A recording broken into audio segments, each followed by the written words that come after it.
Era por la mañana temprano en Tel Aviv, cuando finalmente se dio por terminada una reunión secreta de agentes de inteligencia. En abril de 1960, la caza de los fugitivos nazis había comenzado. El servicio secreto israelí estaba estrechando el cerco alrededor de uno de los criminales de guerra más conocidos que todavía estaba en libertad, Adolf Eichmann.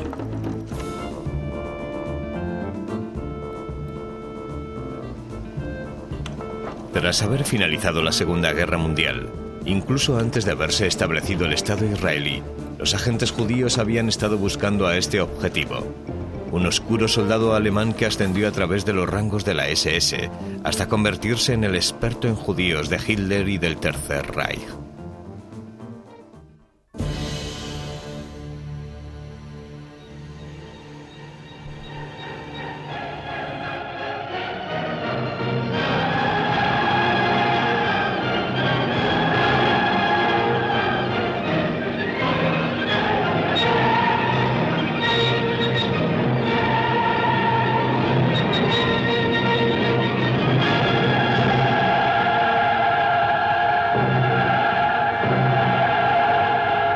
El día 1 de septiembre de 1939, Alemania invade Polonia y comienza la Segunda Guerra Mundial.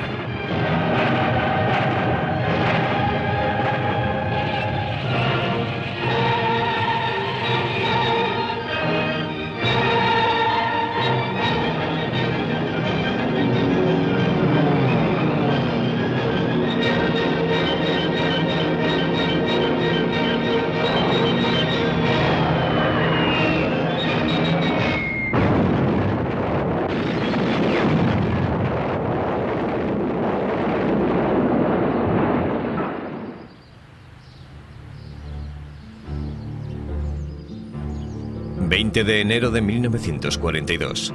El encantador escenario de esta mansión en Fanse oculta el tema de la reunión que hay en su interior. Aquí, en una tranquila zona residencial de Berlín, queda resuelto el problema sobre qué hacer con los judíos. Oficiales nazis de alto rango se reúnen para decidir la suerte de casi 11 millones de personas. Adolf Eichmann, un oficial de la SS, presenta un plan. Como especialista en asuntos judíos de la Oficina 4B4 de la Gestapo y de la Oficina Central de Seguridad del Reich, soy el responsable del transporte de los judíos. Según nuestras pautas, la operación será ejecutada del siguiente modo. Una vez detectado, registrado y segregado un judío, será detenido. Firmará la cesión de todas sus posesiones, que pasarán a ser propiedad del Reich. Con una maleta y 50 marcos en efectivo será llevado a un remoto entronque de ferrocarril, donde será ubicado en un vagón para ser trasladado a su destino final.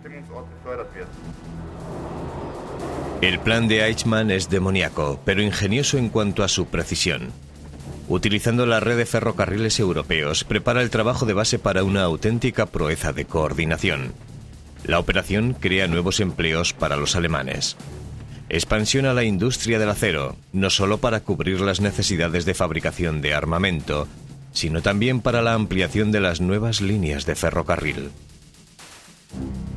Los vagones que llevan su cargamento humano a los campos regresan cargados de mercancías para ser despachados a todo el continente. Se trata de una operación comercial cuidadosamente planeada e inspirada en una confabulación para cometer un asesinato en masa.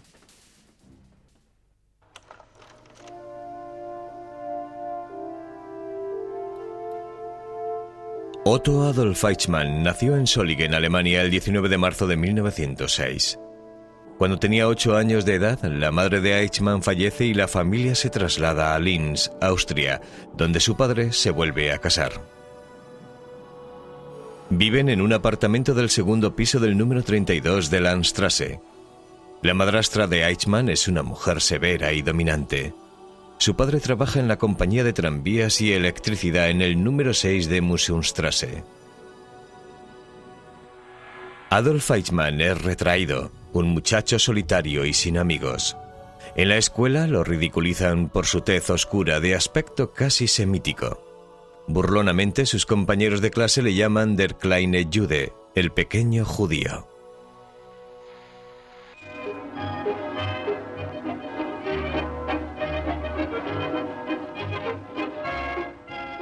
23 de enero de 1935. No existe objeción alguna para aprobar el matrimonio de Adolf Eichmann con Veronika Liebel. Tras haber examinado el origen racial de la señorita Liebel, han decidido que es digna de convertirse en la esposa de un oficial de la SS.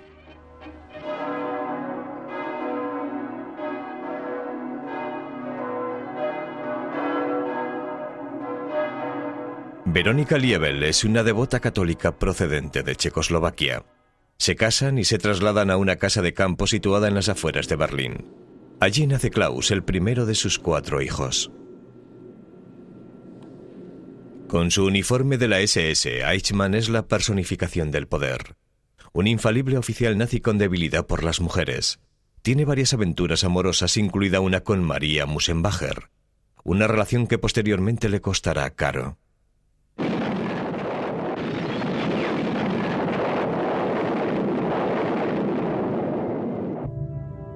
Los aliados derrotan al Tercer Reich.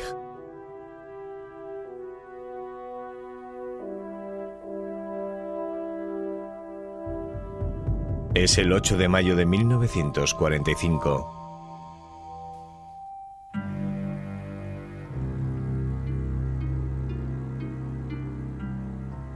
Casi 6 millones de judíos, un tercio de todos los judíos del mundo, han muerto.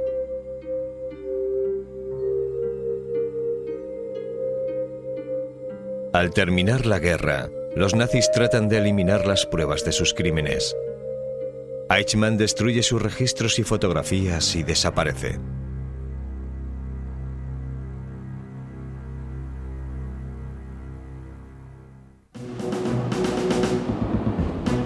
La búsqueda de Eichmann es dirigida por judíos que llegan de Palestina.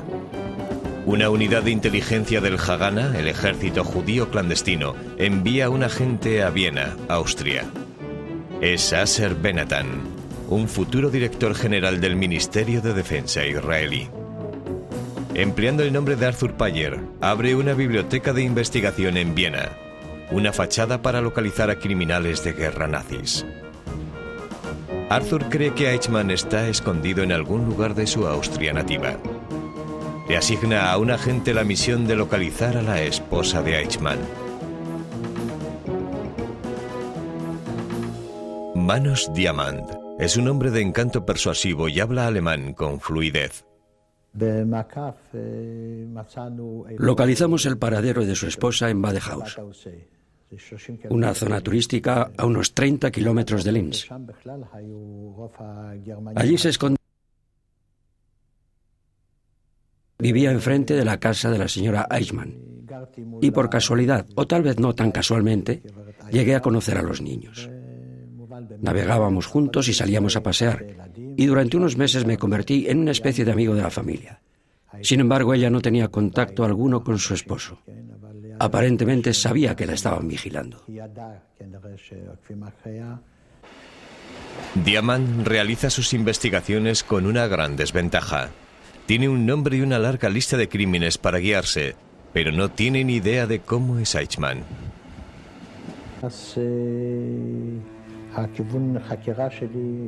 Por lo que la base de mi investigación consistía en buscar una foto de Eichmann. Y recurriendo al trabajo de inteligencia, localicé al amante de Eichmann. Maria Musenbacher vive en el pueblo de Urfahr, Austria, en un apartamento regalado por Eichmann, su examante. Diamant se presenta a ella como amigo de Eichmann. Me hice muy amigo de su amante. Fui a su casa unas cuantas veces y siempre saqué el tema de fotografías y cámaras. Y luego, una noche, sacó un álbum de fotografías y me dijo: "Este es mi Adolf". Aquello fue suficiente para mí, por supuesto. Cogí la fotografía y se la llevé a Arthur. Y él me dijo algo que nunca olvidaré. Manos me dijo: "Este es el primer paso para la captura de Eichmann".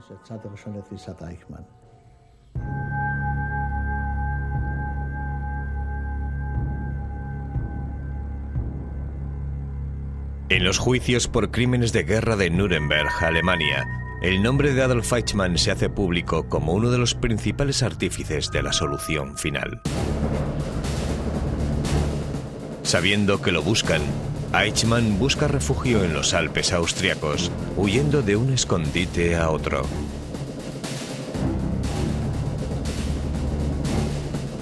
Cuando ya no tiene a dónde huir, lo detiene una patrulla del ejército americano y es encarcelado en un campamento de prisioneros de guerra. Utilizando el nombre de Otto Henninger, Eichmann engaña a los aliados sobre su verdadera identidad y con la ayuda de sus compañeros de prisión consigue escapar. Le proporcionan un contacto con un campamento de madereros del norte de Alemania y consigue trabajo. En el extremo del bosque, aislado del mundo exterior, Otto Henninger lleva una vida oscura durante casi 4 años.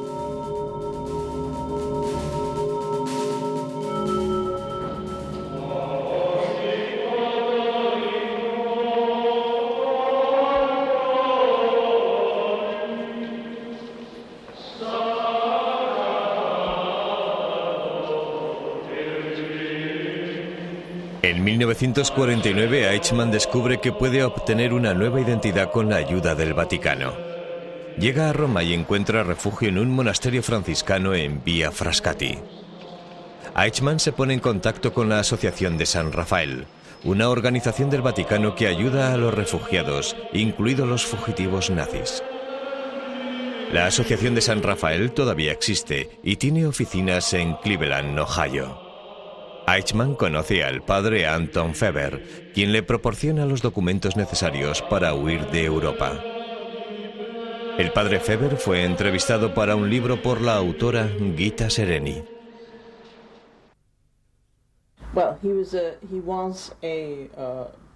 Era un sacerdote palatino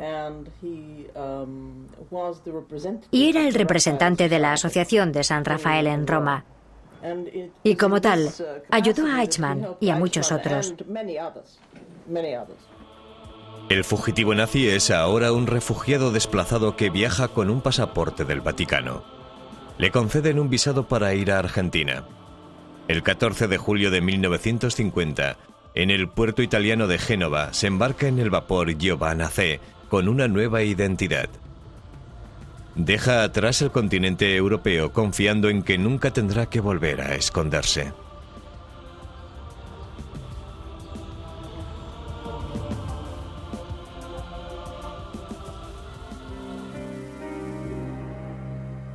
En 1948 se crea el Estado de Israel.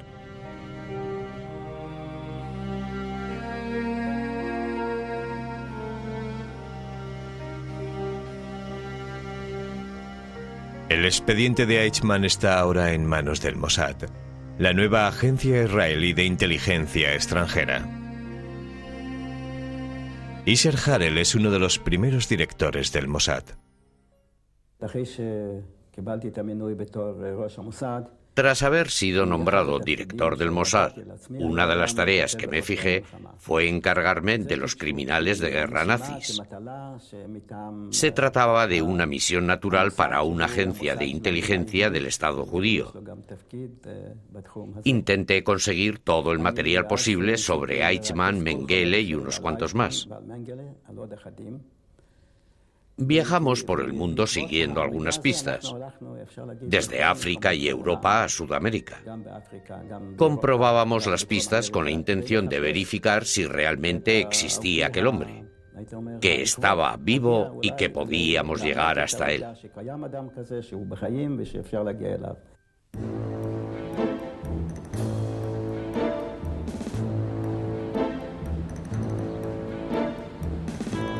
Adolf Eichmann llega al puerto de Buenos Aires en agosto de 1950. Presenta su nueva identidad y desaparece en las calles de la capital argentina.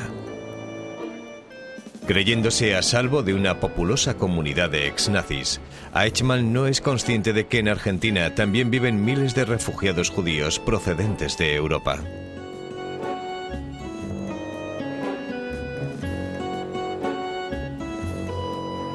A los 44 años de edad, Eichmann comienza una nueva vida. Alquila una habitación en una pensión local y consigue un empleo en Capri, una empresa de construcción alemana de la calle Corrientes 374. Con los conocimientos obtenidos durante su preparación técnica en Linz, a Eichmann le encargan la medición e inspección de tierras en la provincia de Tucumán, en la frontera del norte de Argentina.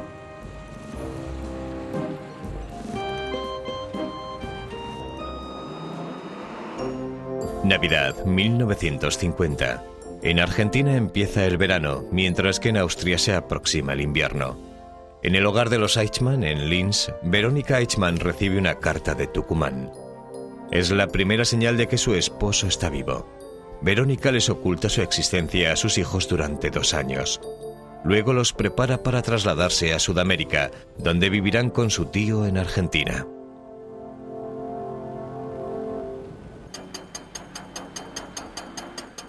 Tras un viaje de 4 semanas, Verónica Eichmann y sus hijos llegan a Tucumán.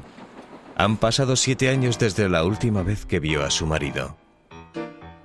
La remota región de Tucumán le ofrece oscuridad a Eichmann y a su familia. Pero en 1953 se terminan los contratos de Capri con el gobierno y se disuelve la compañía. Eichmann abandona el santuario de las montañas y las llanuras para llevar una vida más visible en una zona residencial de Buenos Aires.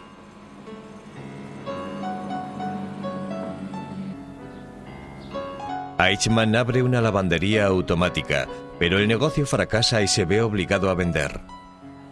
Consigue un empleo en el almacén de una fábrica de metales, pero pronto es despedido. Luego dirige una granja de conejos que acaba en la bancarrota. El que había sido el cerebro de la solución final, como civil es incapaz de conseguir un empleo fijo. Finalmente consigue emplearse en la Mercedes-Benz de Argentina y empieza a encontrarse cómodo.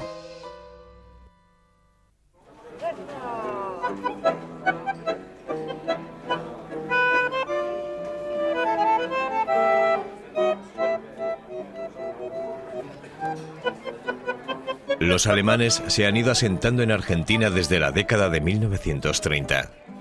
En Buenos Aires, una ciudad de diversidad cultural y tolerancia, los nazis exiliados han encontrado un refugio seguro.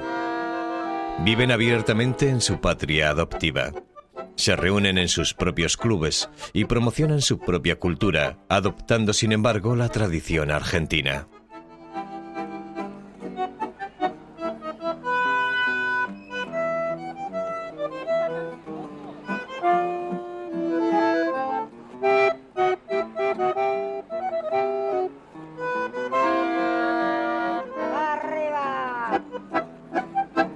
Argentina ha sido descrita como el último búnker del nazismo alemán y su dictador Juan Perón como un admirador del fascismo europeo. Dentro de la comunidad alemana de Buenos Aires, los criminales de guerra viven al lado de sus víctimas.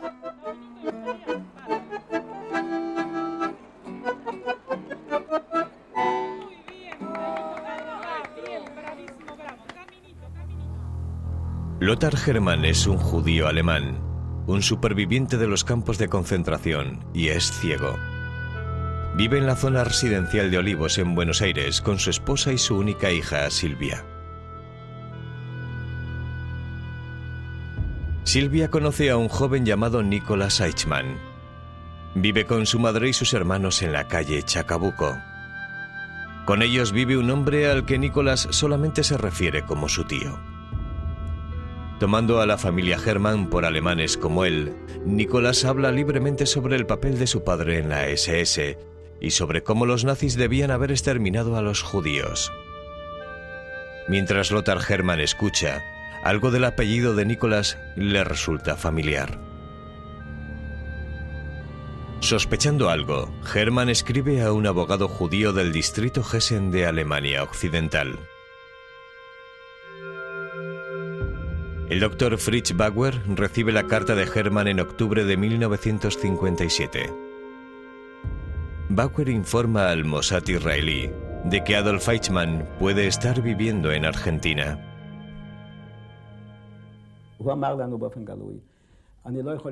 Nos dijo abiertamente, no puedo confiar en el Ministerio Alemán de Asuntos Exteriores. No puedo confiar en los consulados alemanes de Sudamérica ni de otros lugares del mundo. Y en un asunto tan crítico ni siquiera puedo confiar en mi propio personal. Con tantos rumores circulando sobre Eichmann, Harel trata este último avistamiento con optimismo reservado. Envía a Argentina a Efraín Hofstadter, un investigador de la policía israelí que habla alemán.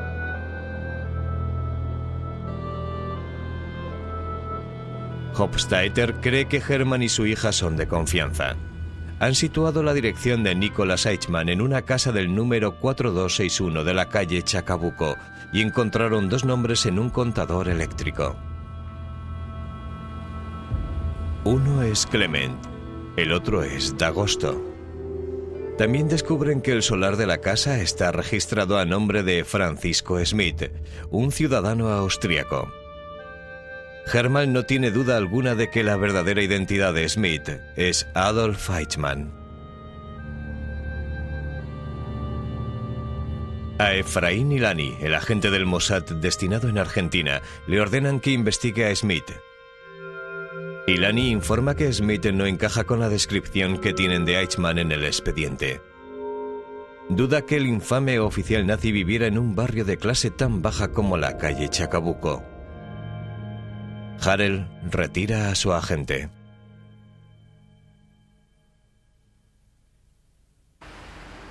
En 1959, 2 años más tarde, en Alemania Occidental, el doctor Fritz Bauer recibe información sobre Eichmann de una fuente anónima.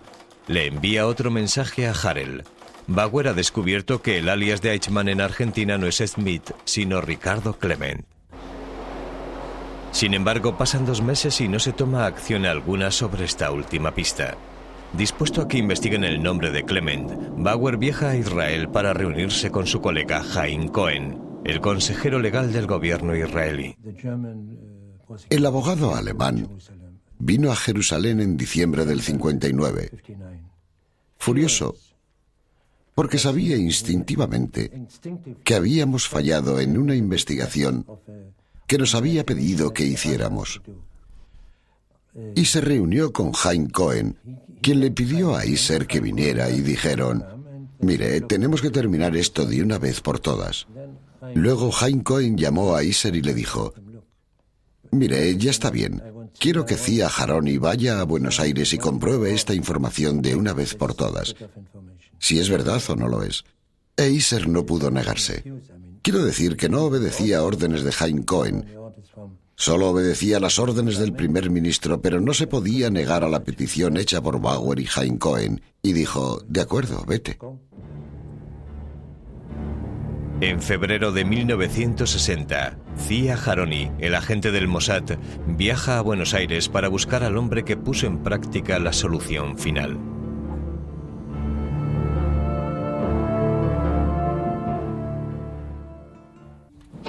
Cuando haga sus apuestas, juéguese por Lotería de la provincia de Buenos Aires. Ahora de nuevo con su tradicional billete. A Haroni llega a Buenos Aires viajando como un tal señor Rodan, con un pasaporte diplomático israelí. Como pantalla alega que va a realizar unas investigaciones sobre actividades antisemitas en Argentina. A Haroni empieza su misión inspeccionando el número 4261 de la calle Chacabuco.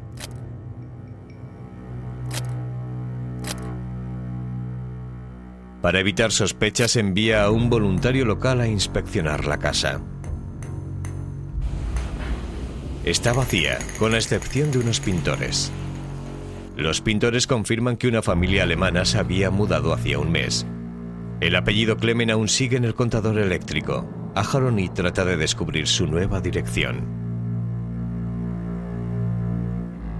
El 4 de marzo, según mi expediente, era el cumpleaños del hijo mayor de Eichmann, y pensé que debía utilizar aquel dato.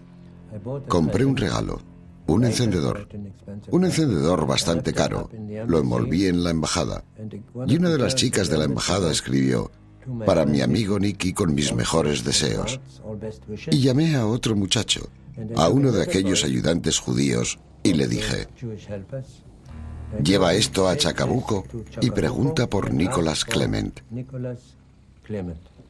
Se trataba de que, como siempre, y lo sé por experiencia, La gente está más dispuesta a ayudarte si hay algo que entregar. Si quieres conseguir algo, digamos que me debe dinero y lo estoy buscando, no se esfuerzan tanto en ayudarte. Esta vez los pintores le dicen al voluntario que un hijo de la familia Clement sigue trabajando en un garaje cercano. Allí le entrega el encendedor a Dieter, el hermano de Nicholas Eichmann. Decidí que teníamos que seguir a Dieter cuando saliera del trabajo. Tenía que ir a casa y entonces descubriríamos dónde vivía.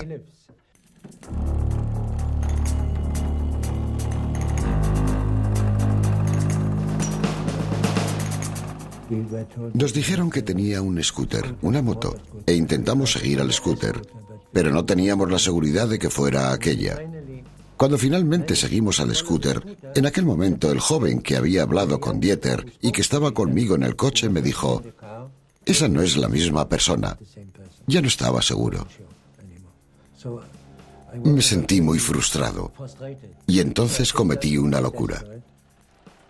Cogí al mismo muchacho y le dije: mira, vuelve al garaje y dile que tu amigo está enfadado. Dile que no has entregado el regalo y quiere que le devuelvas el dinero. Y o consigues la dirección donde viven, o al menos asegúrate de ver bien al muchacho, para que cuando lo sigas estés seguro de que es él, y no me digas que no lo estás, sí o no, porque esto es ridículo. Regresó y trajo la dirección. No era la dirección, sino una descripción exacta de cómo encontrarla.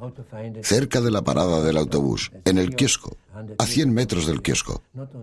Y no solo eso, nos dijo que Dieter se había sentido enfadado. Si dices que no entregué el paquete, ¿por qué no escribiste el apellido correcto? No hay ningún Nicholas Clement, es Nicholas Eichmann. Y cuando volvió a informarme, estaba muy deprimido. Le dije: ¿qué pasó? Me dijo: nos hemos equivocado de persona. El apellido no es Clement, es Eichmann. Y ya se imagina lo deprimido que estaba yo. Era el paso siguiente. Teníamos la dirección y sabíamos que la familia se apellidaba Eichmann.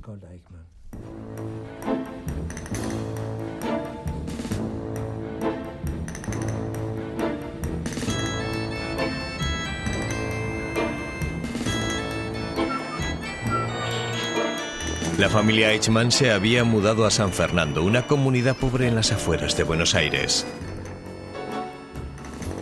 Tiene poco que ofrecer, excepto obreros que realizan trabajos manuales en la ciudad. La mayoría de las casas no tienen agua corriente, ni instalación de agua, ni electricidad. Ni una dirección que se pudiera ubicar. Solo los números de los solares en un registro oficial.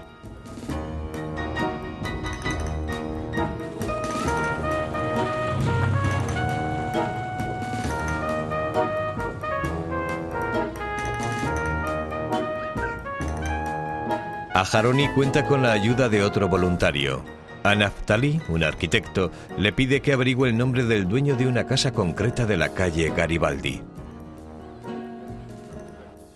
2 días después, volvió con una sonrisa de oreja a oreja.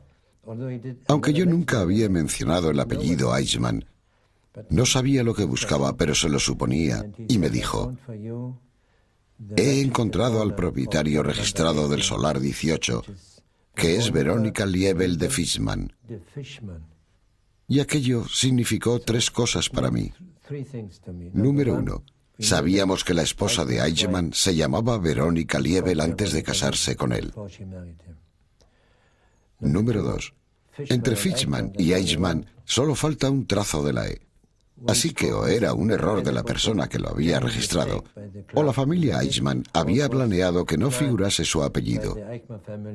Pero la información más importante era el hecho de que lo habían registrado a nombre de ella, lo que en mi opinión significaba que él no quería figurar como dueño y que ella seguía casada con él. A la mañana siguiente, Aharoni vigila la casa.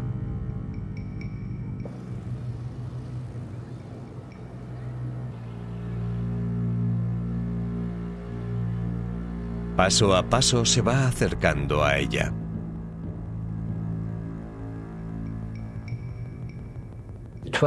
Las 2 veces que mejor pudimos observarla fueron desde la camioneta cubierta con una lona en la que habíamos hecho un agujero. Yo estaba tendido en la parte trasera y después de pasar 1 o 2 veces vi a la mujer, a una mujer mayor, que luego supimos que era su esposa. Vi a un pequeño de unos 6 o 7 años jugando fuera, en el jardín, que luego supimos que era su 4º hijo, que había nacido tras reunirse con su esposa en Argentina. Y vi a un hombre que encajaba en cuanto a edad, estatura y descripción, que encajaba en cuanto a la descripción general de Eichmann. Aharoni va apresuradamente a la embajada y envía un mensaje cifrado urgente a la sede del Mossad en Tel Aviv. El conductor es rojo. Ha encontrado a Eichmann.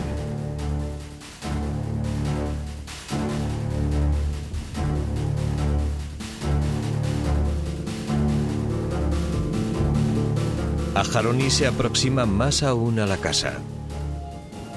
Una fotografía de Eichmann no dejaría lugar a la duda y aseguraría una futura operación de captura. Era el 3 de abril, domingo. En el puente del ferrocarril, a varios centenares de metros de la casa, Aharoni le explica a Randy, otro ayudante, cómo utilizar la cámara del maletín.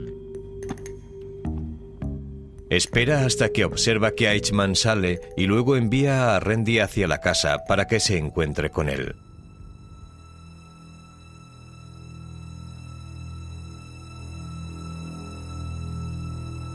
La lente de la cámara asoma por un pequeño orificio de la cerradura.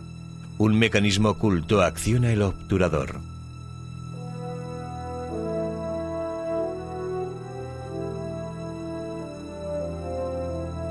Aharoni observa ansiosamente desde lejos, mientras Randy se aproxima a Eichmann y a su hijo Dieter. Según han planeado, Randy tiene que preguntarles si hay alguna casa en venta en esa zona.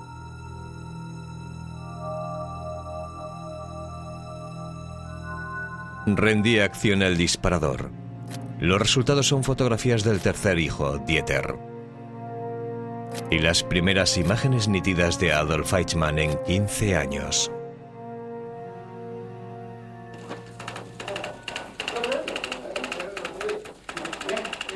Aharoni recibe órdenes de regresar a casa. En el vuelo de enlace de Europa a Israel se encuentra con su jefe, Iser Harel, que viaja en el mismo avión. Me preguntó, ¿estás totalmente seguro de que se trata de Eichmann? ¿De que ese es nuestro hombre? Yo saqué una foto del bolsillo que ya llevaba para aquello. Llevaba una copia en el bolsillo. Te digo que no tengo la menor duda. Aquí tienes una foto. Y entonces dijo, de acuerdo, en ese caso vamos a capturarlo.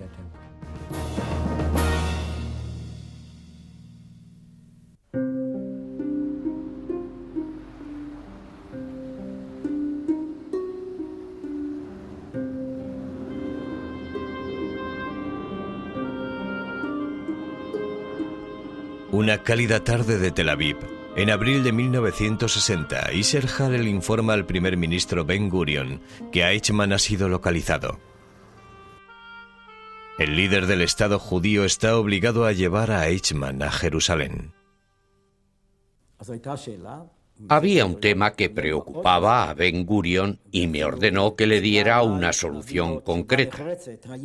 Según la ley israelí, si lo llevábamos por la fuerza, no mediante la extradición, ¿sería posible juzgarlo en Israel legalmente?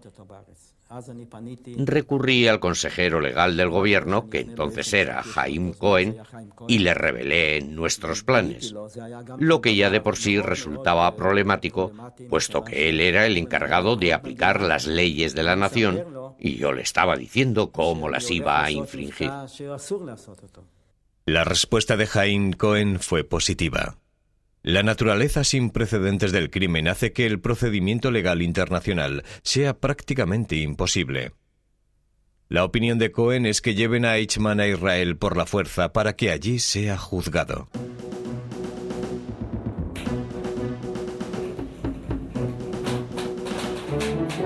Harel elige a 13 agentes para formar un equipo para la operación Eichmann. Su misión consiste en capturar a un hombre en un país extranjero, a 14.400 kilómetros de distancia, y llevarlo a Israel clandestinamente. Habrá planes de viaje, documentos falsificados, casas seguras, rutas de huida, tapaderas y docenas de planes alternativos. Se esboza un árbol de posibilidades en el que se contemplan todas las contingencias y los peores panoramas. Cada miembro del equipo es un especialista en operaciones clandestinas. Rafael Eitan, jefe de misiones especiales, es el elegido para dirigir la misión. Afran Shalom, experto en operaciones de campo, es el segundo de Eitan. Dani Shalom, falsificador de documentos. Efraín Ilani, destinado en Sudamérica, experto en Argentina, su sociedad, sus leyes y sus costumbres. Zev Keren, el miembro del equipo capacitado para todo. Zim Malkin, preparado para capturar a Eichmann durante el secuestro y experto en disfraces. Y Zia Haroni, habla alemán con soltura, interrogador personal de Eichmann. Elegí una combinación de hombres del Mossad, hombres que sabían cómo trabajar en el extranjero y que se podían adaptar a necesidades especiales. Junto con ellos elegí a miembros del personal de operaciones que podían planear la misión además de ejecutarla, y le di el puesto a Rafael Eitan. Fui formando un plan básico gradualmente. Elegí a la gente. Elegí a 7 personas de mi equipo, de la división de operaciones. Era consciente de que para secuestrar y traer a Eichmann necesitábamos medios de transporte, un equipo apropiado y las bases adecuadas en Argentina o en Buenos Aires.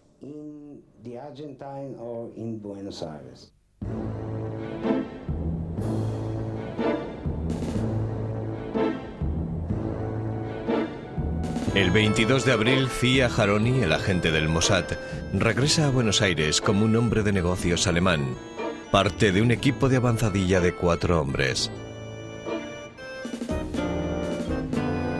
Su misión consiste en realizar el trabajo preliminar para el equipo de captura que llegará una semana después. Finalmente se unirá a ellos Isser Harel, el jefe del Mossad. Hay tanto en juego que Harel correrá el inusual riesgo de seguridad para dirigir la operación personalmente. El mismo día que llega el grupo de avanzadilla, el director segundo, Afran Shalom, insiste en ver la casa que Zia Haroni había localizado.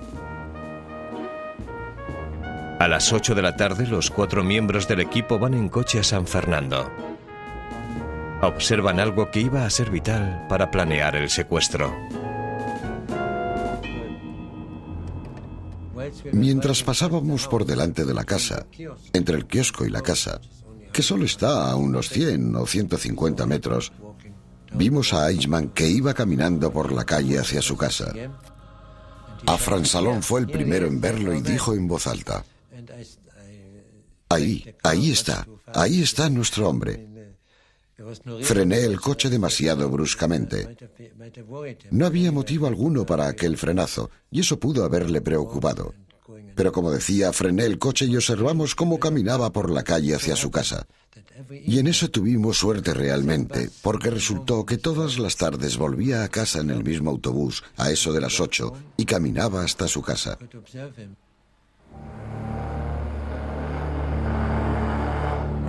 El 29 de abril llega el resto del equipo y comienzan los preparativos. Se elige una farmacia local para cualquier fármaco que pueda necesitarse. Se compran artículos de ferretería para construir un cuarto sellado dentro de una casa segura. Se llega a un acuerdo con una tienda de fotos para revelar por la noche los documentos falsificados por el agente Danny Salón. El equipo alquilará varias casas seguras con unos requisitos muy concretos. Tienen que ser grandes y situadas en vecindarios de clase alta para que les garanticen privacidad. Tienen que tener más de una entrada, un garaje anexo con capacidad suficiente para 2 coches y un cuarto sellado en el piso superior para retener a Eichmann y todo invisible desde la calle. En una reunión que tiene lugar por la noche en la casa segura principal, los agentes finalizan el plan de captura. Este mapa original muestra la parada del autobús de la ruta 202, a la que se espera que llegue el autobús 203 a las 7:45 de la tarde. El objetivo caminará hacia su casa por la calle Garibaldi.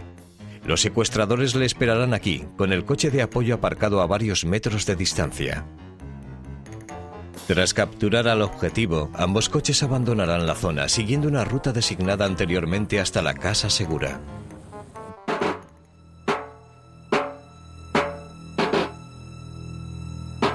En la capital argentina se están realizando los preparativos para celebrar el 150 aniversario de la independencia de la nación. A Buenos Aires van a llegar delegaciones de muchos países del mundo, incluido Israel. Los equipos de seguridad están alerta a cualquier actividad sospechosa.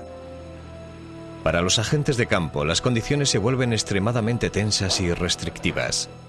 Un error puede resultar catastrófico para toda la operación. El 11 de mayo de 1960, Harel ordena que comience la captura de Adolf Eichmann.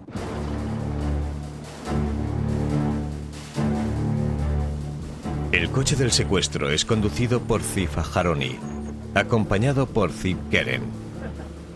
Sentados en el asiento trasero están Rafi Aitan, el jefe de la operación, y Zi Malkin, encargado de capturar al objetivo. Afran Salón está al volante del coche de apoyo con el doctor preparado por si se diese una urgencia médica. Zi Keren va a mirar debajo del capó, fingiendo estar inspeccionando el motor.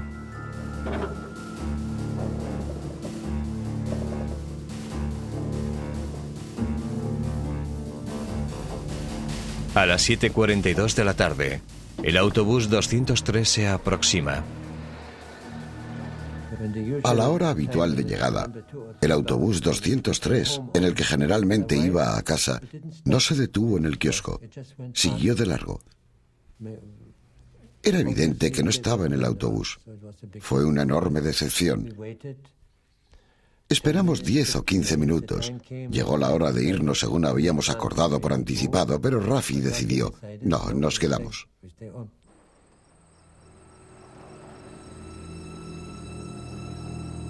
A 8:05 de la tarde, se aproxima un segundo autobús.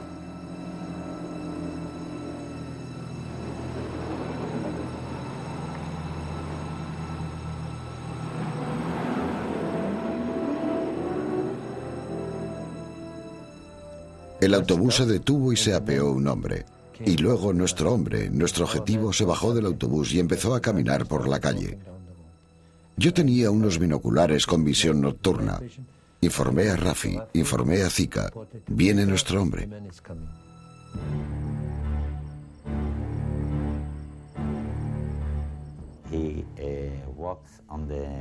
Caminaba por la calle Garibaldi a unos 50 metros de su casa. Y allí esperaba yo. Y estaba un poco lejos porque no quería que me viera llegar cuando me acercara. El agente Zi Malkin espera el momento para el que se ha estado preparando. Al acercarse el objetivo al coche, Aharoni se da cuenta de algo en lo que no se había fijado antes. Le señalé con la mano a Zika y le dije, ese hombre lleva una mano en el bolsillo. Cuidado por si tiene una pistola. Se te mete en la mente, no puedes evitarlo. E hice un pequeño cambio. Tendría que sujetarle la mano y sujetarlo a él con la otra mano. Y empecé a caminar. Él venía caminando por un lado y yo iba por el otro. Lo calculé con exactitud para no encontrarnos lejos del coche. Y le hice una pregunta. La única frase que sabía en español era, un momentito, señor. Nos miramos y vi miedo en sus ojos. Y dije, un momentito, ni siquiera terminé la pregunta. Y él retrocedió. Me abalancé sobre él y caímos en una zanja. El hombre empezó a gritar, a chillar, a dar alaridos, y me pareció que lo podían oír a 1 kilómetro de allí. Fue muy desagradable. No quería hacerle daño, ya que al hacerle daño se le podía romper el cuello o algo así. Y le di la posibilidad de respirar, y él aprovechó la oportunidad para gritar. Salí del coche. Se resistió cuando lo agarré por las piernas. Zika lo sujetaba y todos forcejeábamos. Y entonces Zia Haroni me dijo, Rafi, deberías ayudarles. Entre los 3 lo arrastraron hasta el coche.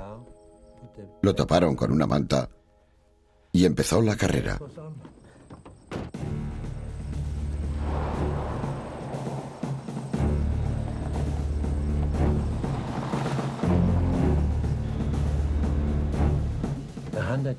A 100 metros de su casa, le grité en alemán, siéntese y estése quieto y no le pasará nada. Si se resiste, le dispararemos. Lo mataremos. Silencio, no pasa nada. Y le grité en alemán, ¿ha entendido? No contestó. Y le grité en castellano, ¿qué lengua habla? Tampoco contestó. Silencio. Pensé que podía haber perdido el conocimiento. Después de habernos alejado de medio kilómetro a 1 kilómetro aproximadamente, es decir, al cabo de unos 3 minutos, le oí decir muy claramente, empleando un alemán muy bueno, ya me he resignado a mi suerte. Aquel fue un indicio muy importante. Supe que aquel era nuestro hombre. Era alemán. No estaba muerto. No estaba inconsciente. Y algo le remordía la conciencia. Se había encontrado con su suerte. Como precaución, el coche gira y se desplaza en dirección contraria. El coche de apoyo va siguiendo al coche de huida, listo para intervenir si surgiera algún problema con la policía. Los coches se detienen 3 veces para cambiar de matrícula. A las 9 de la noche llegan a la casa segura.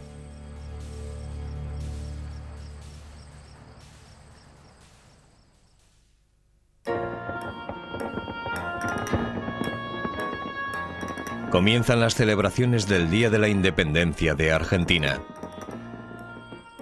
En el cuarto oculto de la casa segura, Eichmann tiene los ojos vendados y tiene una pierna encadenada a una pata de la cama. El exoficial nazi es vigilado día y noche. Le permiten afeitarse y bañarse, y lo alimentan con comida judía.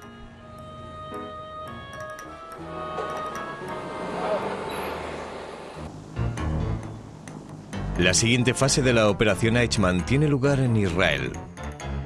Los diplomáticos invitados a la celebración de la independencia de Argentina cogen un avión especial de El Al a Buenos Aires.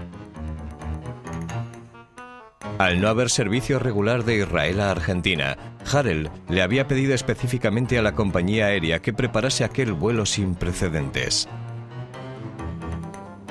El vuelo 4X AGD de El Al, un Bristol Britannia con turbopropulsión, aterriza en el aeropuerto de Ezeiza. Lo maneja Ziv Tohar, el piloto de más experiencia de la compañía aérea, seleccionado por sus muchas horas de vuelo. La delegación que llega a Argentina, encabezada por el ministro Abba Eban, no es consciente de que el avión se va a utilizar para sacar a Eichmann de Argentina clandestinamente. 21 de mayo. El día de la marcha ha llegado.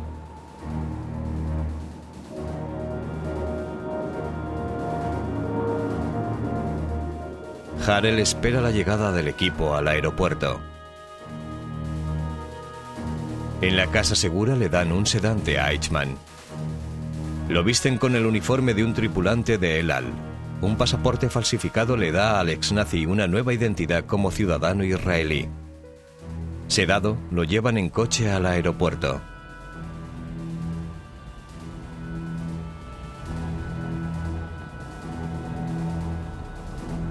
Llegan al control de entrada al aeropuerto.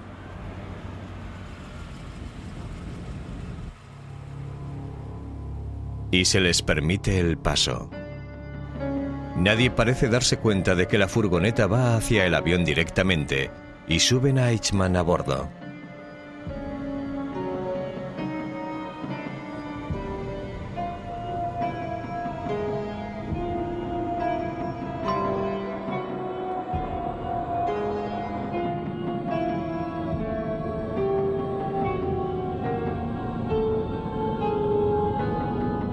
Adolf Eichmann se encuentra ahora en manos de los israelíes por completo.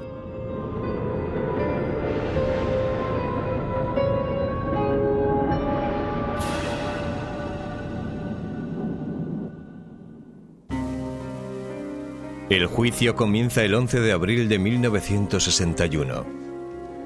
Por primera vez, unos judíos se sentarán a juzgar los crímenes de guerra cometidos contra su propio pueblo. El juez Moshe Landau del Tribunal Supremo israelí, nacido y educado en Alemania, preside la sesión. Los cargos contra Eichmann son presentados bajo la ley de 1950 para nazis y colaboradores de los nazis. Aunque en Israel no existe la pena de muerte, la única excepción es para los criminales de guerra nazis condenados. Se les pide a más de 100 supervivientes que relaten sus horribles historias personales por primera vez. Se presenta documentación sobre las propias órdenes de Eichmann. El fiscal demuestra que Eichmann había ejercido su propia autoridad. Los jueces anuncian su decisión a una sala en silencio. El acusado es sentenciado a muerte. Será la única vez en la historia de Israel en la que se ejecute la pena de muerte.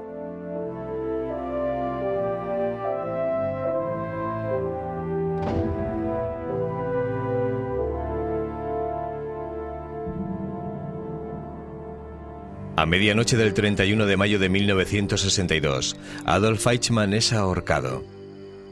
Su cadáver es incinerado. Sus cenizas son llevadas al mar, donde no puede haber un monumento conmemorativo duradero. Michael Giladi tiene la responsabilidad de deshacerse de sus cenizas. Introdujimos las cenizas en la urna. Me sorprendió lo poco que quedaba de él. Instintivamente, en aquel momento, recordé algo que había vivido cuando estuve en Auschwitz. Nos habían conducido a un enorme montón de cenizas. Sabíamos lo que era. En el momento en el que, estando al lado del horno, retiraron las cenizas de Eichmann, solo en aquel momento me pude imaginar los cientos de miles de personas de nuestro pueblo que componían el montón de cenizas que había visto aquel día.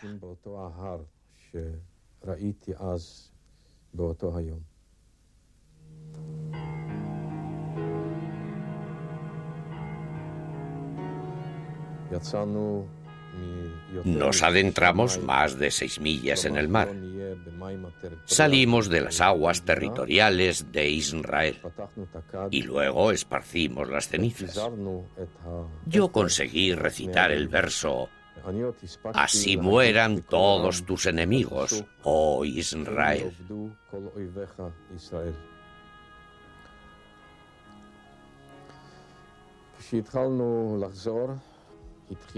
Cuando emprendimos el regreso, empezaba a abrir el día.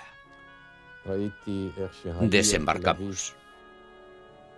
Vi que Tel Aviv se despertaba.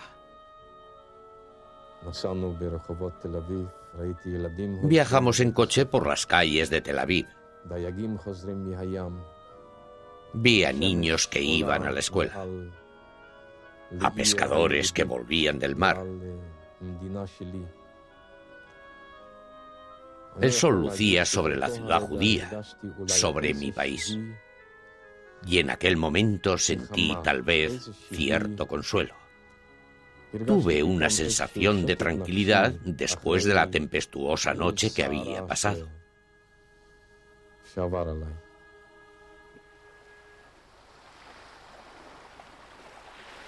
De todos los miles de criminales de guerra nazis, solo unos cuantos llegaron a ser juzgados.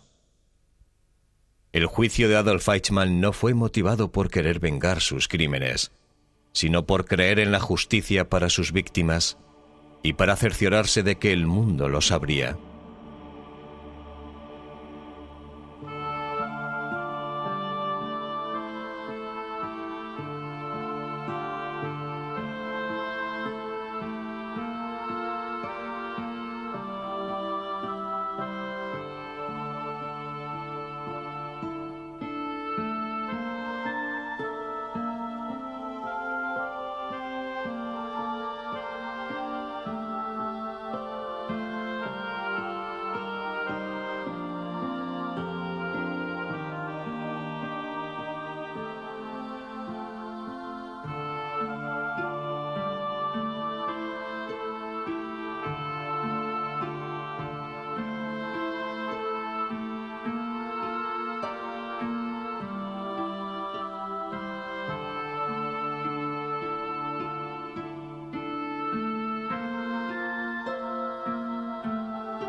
Hace más de 50 años el mundo se horrorizó al enterarse del Holocausto, la masacre de judíos por parte de la Alemania nazi.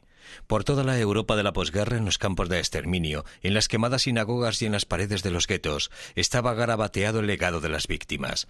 Fuimos asesinados. Vengadnos. Acordaos de nosotros. Algunos de los supervivientes se unieron dispuestos a castigar a una nación de asesinos por lo que le habían hecho a sus familias. Esta es su historia.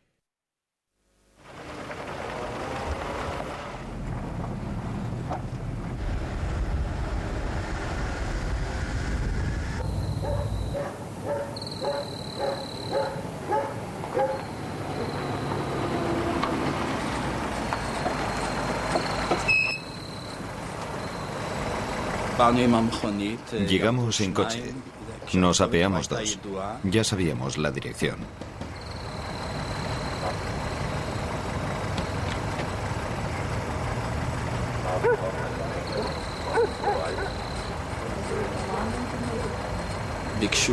Preguntamos por el hombre y dijimos que querían verlo para interrogarlo.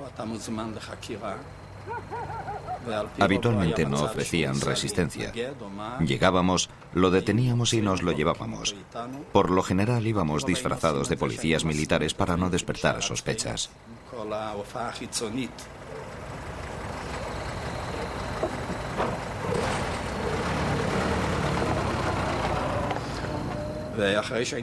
Solo después de llevárnoslo le decíamos quiénes éramos y por qué estaba con nosotros. Le leíamos una lista de crímenes que había cometido. Había algunos que confesaban, otros simplemente guardaban silencio.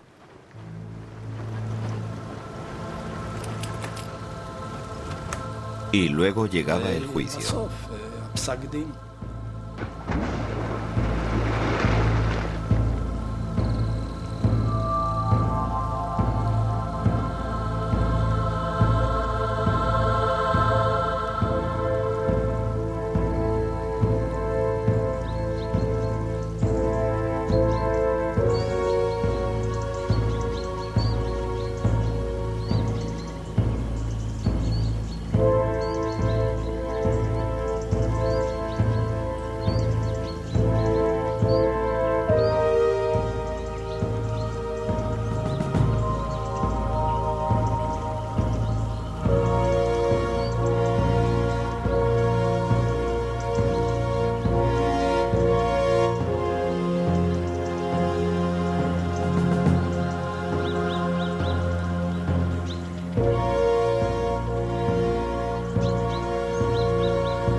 Mayo de 1945.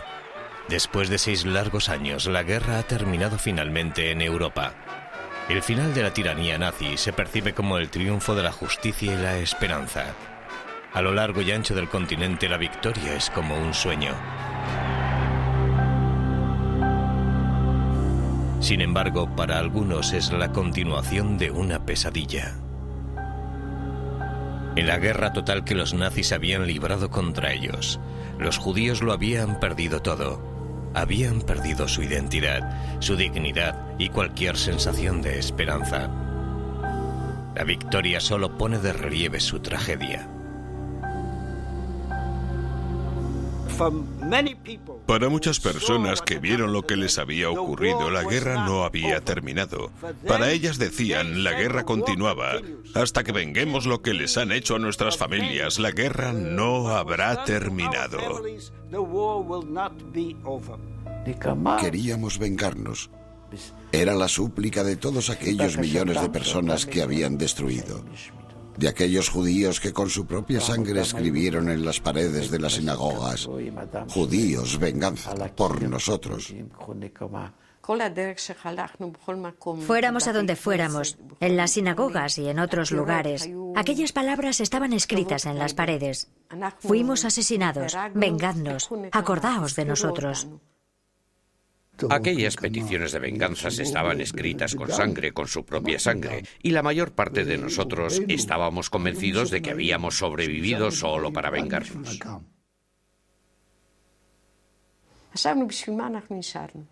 Nos preguntábamos por qué hemos sobrevivido. Nuestras familias habían desaparecido. Todos estábamos solos. ¿Para qué íbamos a vivir, sino para hacer realidad el deseo de los últimos que fueron llevados a la muerte?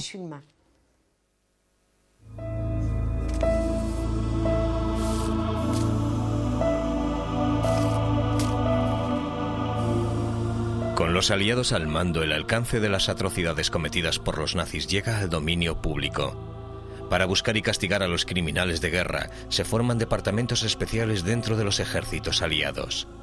Realizan interrogatorios y celebran juicios con las sentencias más severas para aquellos que hayan sido declarados culpables.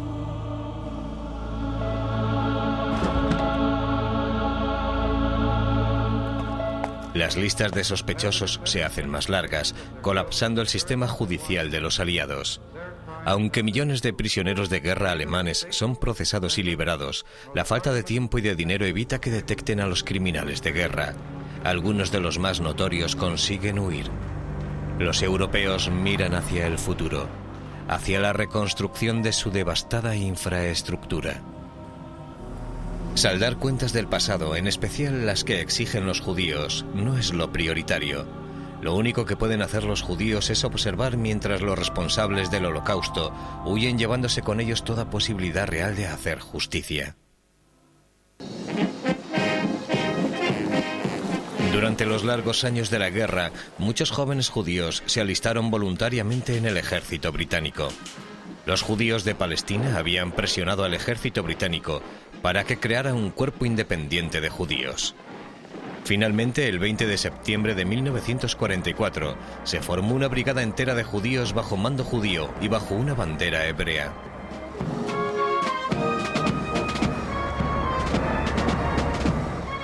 En noviembre, la brigada es trasladada al frente de batalla de Italia.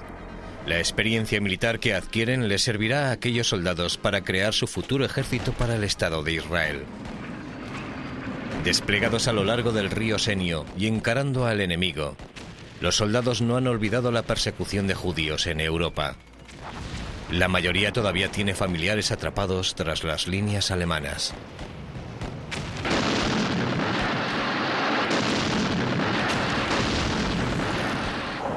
En mayo de 1945, al final de la guerra, los soldados judíos están estacionados en la ciudad italiana de Tarvisio, cerca de la frontera con Yugoslavia y con Austria. Están ansiosos por ser enviados a la Alemania conquistada como parte de las fuerzas de ocupación aliadas. Pero la orden para hacerlo no llega jamás. Su destino, al parecer, está reservado para otro propósito.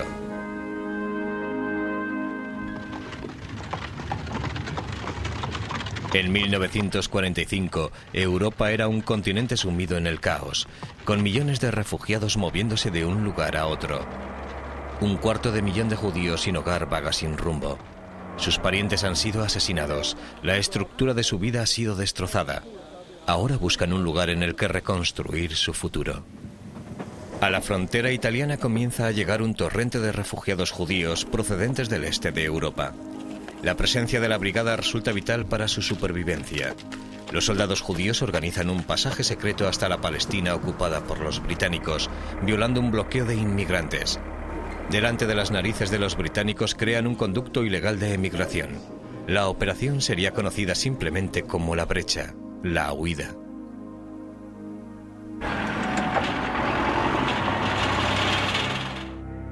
Desde su base, algunos soldados salen en busca de familiares desaparecidos viajando hasta llegar a Polonia. Otros llegan a los campos de concentración liberados recientemente.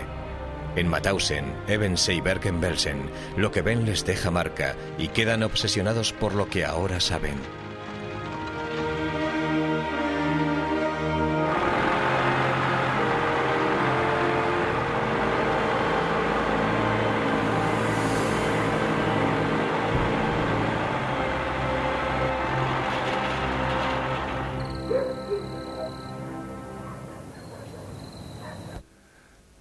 Cuando descubres que tu familia, tus seres queridos, tu madre, han sido asesinados por los alemanes oficialmente, no por un solo alemán, por un criminal, por derecho propio, sino por la nación alemana, por el Estado alemán, por el ejército alemán, quieres vengarte de toda la nación alemana.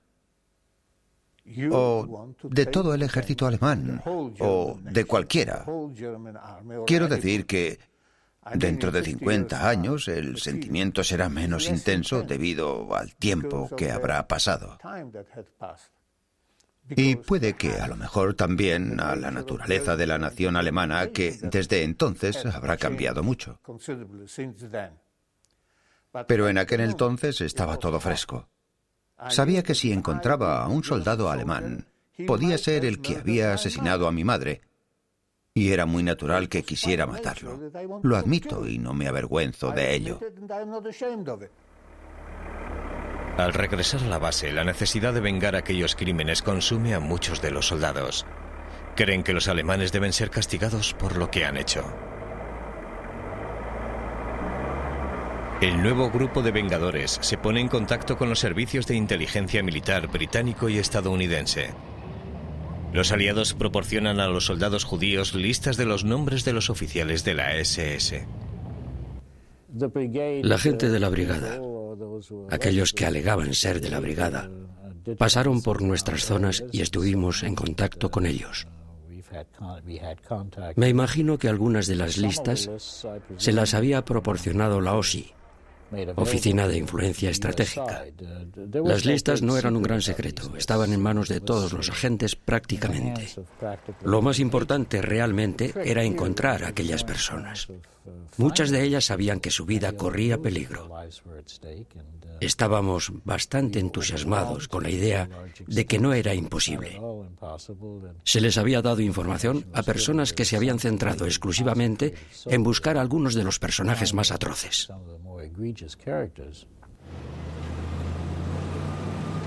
Una calurosa tarde de junio de 1945, los soldados de la brigada judía cruzan la frontera hacia Austria. Utilizando información que habían recibido, llegan a una casa que supuestamente había servido como unidad administrativa de la Gestapo.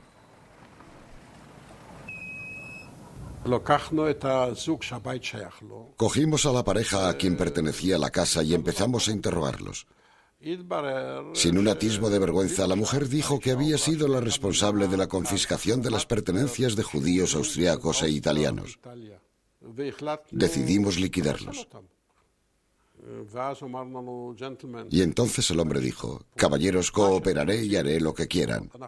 Queremos vivir, nos dijo. Conozco a gente y estoy dispuesto a confeccionar una lista.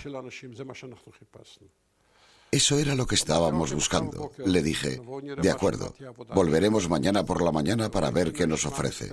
Y preparó una lista mecanografiada de 30 nombres, fecha de nacimiento, lugar de estudios, misiones, su función en las fuerzas nazis. Jamás habíamos creído que existiera alguien capaz de preparar algo como aquello.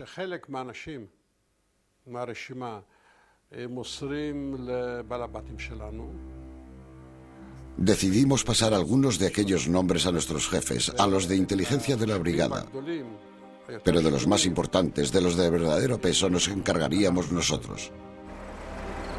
Al amparo de la noche se disponen a localizar a su objetivo. El procedimiento es sencillo.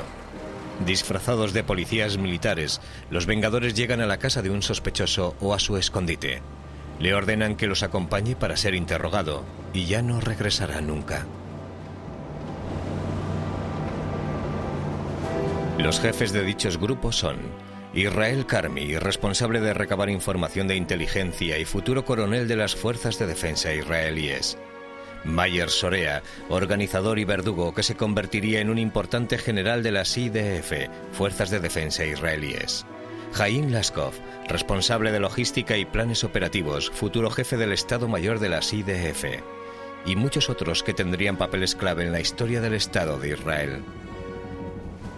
Los componentes de los Vengadores trabajan totalmente en secreto.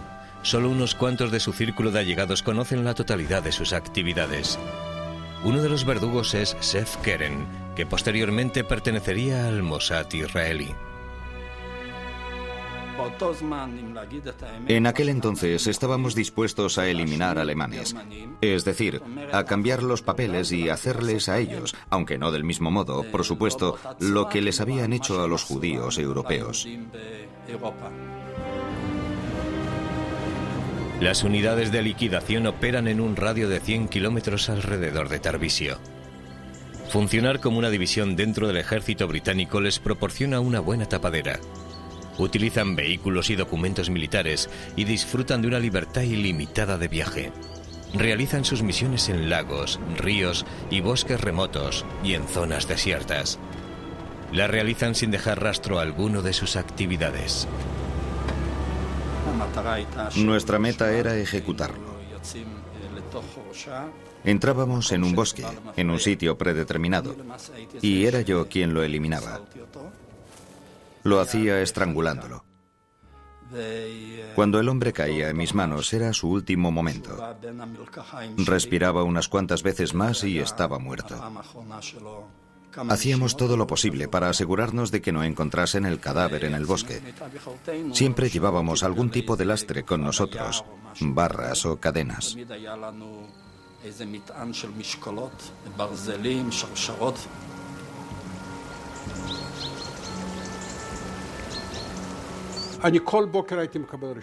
Cada mañana recibía una lista y cada noche salían unas cuantas unidades sin saber unas lo que hacían las otras. Todo se realizaba dentro de esquemas de trabajo clandestino. Y cada dirección que había en la lista era un objetivo, con un estilo alemán perfectamente ordenado. Los Vengadores de la Brigada Judía solo funcionaron durante unos meses. Las ejecuciones jamás se registraron oficialmente y es difícil saber su número exacto. Estábamos totalmente seguros de que lo que hacíamos era correcto y de que si no lo hacíamos mientras estábamos allí, no se haría nunca. Pero la sensación era que la venganza no había sido suficiente.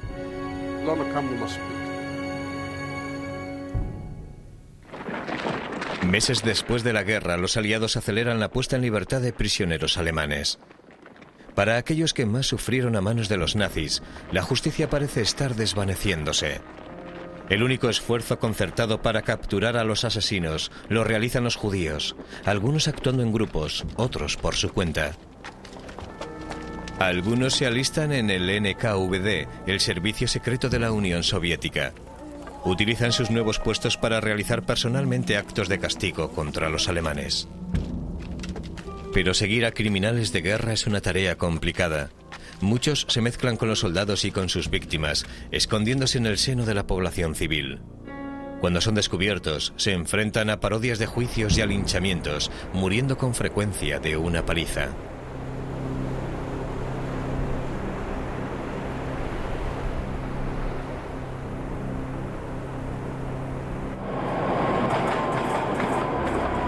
En Austria, un grupo de agentes de inteligencia del Haganah, el ejército judío clandestino de Palestina, envía a un agente a Viena. Se trata de Asher Ben Natan, un futuro director general del Ministerio de Defensa israelí. Operando como Arthur Payer, abrió una biblioteca de investigación en el número 2 de Frankasse, en Viena. Es una fachada para investigar a criminales de guerra nazis, para procesarlos. Interrogábamos a la gente para saber la suerte de comunidades judías en el este de Europa. Y empecé a interrogar a algunos sobre crímenes de guerra. Y basándome en eso, recopilé una lista de unos 700 criminales de guerra, porque algunas personas decían que todavía recordaban los nombres e incluso sus descripciones. Ben Natan emplea a varios agentes que en secreto forman su propio grupo llamado Represalias. Manus Diamant se encuentra entre ellos. Una vez terminada la guerra, unos cuantos amigos, mi gran amigo Alex Gathmon, el hermano de Mordechai Anilevich, y Tufia Friedman, formamos un grupo de vengadores en Viena.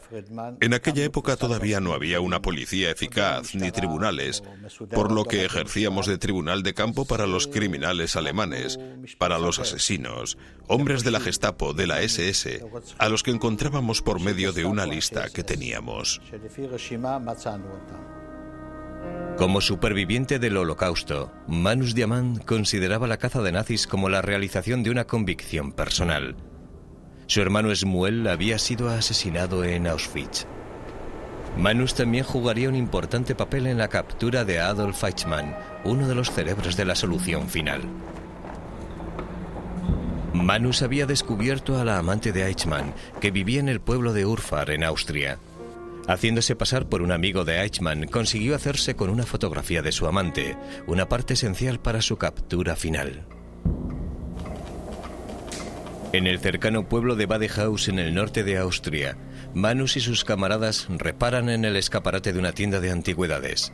En él estaban expuestos artículos judíos, decorativos y religiosos. Una amistosa conversación con el dueño revela cómo las robó en un hogar judío, después de dar muerte a los residentes.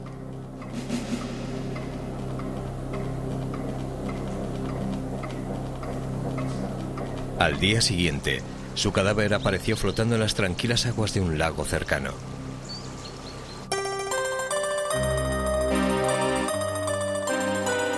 Tras la guerra, luchadores supervivientes de los guetos, activistas y partisanos se unen para formar el mayor y más significativo grupo de judíos, jurando vengarse en nombre de su pueblo.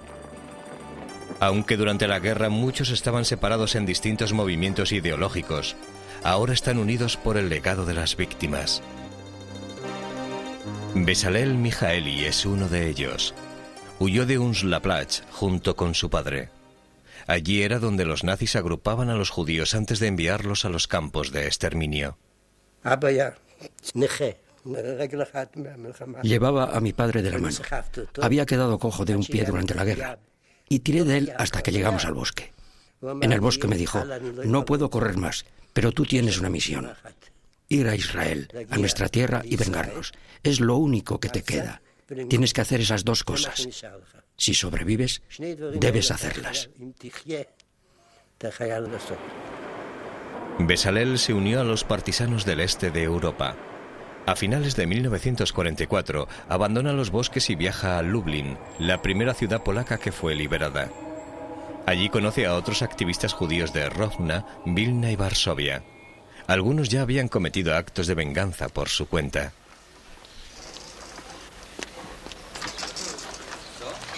Encuentran refugio en un edificio abandonado en el número 58 de la calle Fisinskigo, donde comparten las pocas pertenencias que poseen. En Lublin conocimos a personas procedentes de toda Rusia. Conocimos a los grupos de Pasha, Lidovsky y Bezalel, que procedía de Rovna. Y al conocernos, descubrimos que todos teníamos ideas similares. Todos nos quejábamos porque no nos quedaba nada. Ni familia ni hogar, nada. Por otro lado, conocimos a judíos que habían corrido la misma suerte. Existía una especie de solidaridad en nuestro destino común. Aquellos eran días y noches llenos de significado, de amistad, de profundas conversaciones, discusiones sobre metas, sobre el pueblo judío, sobre lo que iba a ocurrir, y en el interior de todos existía aquel anhelo. En esta casa, en la vieja ciudad de Lublin, se planea el futuro. El grupo acuerda acometer 2 fases. La primera será reunir a los judíos que quedan en Europa y trasladarlos a Palestina. La segunda será vengarse. Ya nos habíamos prometido a nosotros mismos en el bosque que no abandonaríamos este enorme cementerio que es Europa sin antes haber realizado un acto que valiera la pena y que asombrara al mundo. Queríamos que nuestra venganza fuera equivalente a la magnitud de la catástrofe, a la magnitud de la destrucción que los alemanes habían causado a los judíos. Era el castigo natural que merecía el asesino, y el asesino era el pueblo alemán, no un alemán concreto. El grupo se transforma en una organización clandestina. Su líder es Abba Kofner, un poeta y comandante partisano de Vilna. Kofner es una de las figuras más destacadas de la resistencia judía en el este de Europa. Antes de la guerra ya había pertenecido a un movimiento sionista radical. Hacia finales de la guerra dirigía al grupo de huida Brecha, que llevó a miles de judíos clandestinamente a la Tierra Santa. En palabras del propio Kofner, para arrancar las raíces de la tierra del Holocausto y volver a plantarlas en la tierra de los vivos.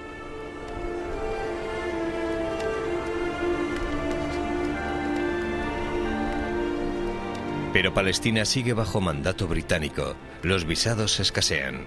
A pesar de tenerlo todo en contra, la masiva operación ilegal de emigración se pone en marcha bajo la dirección de Kofner.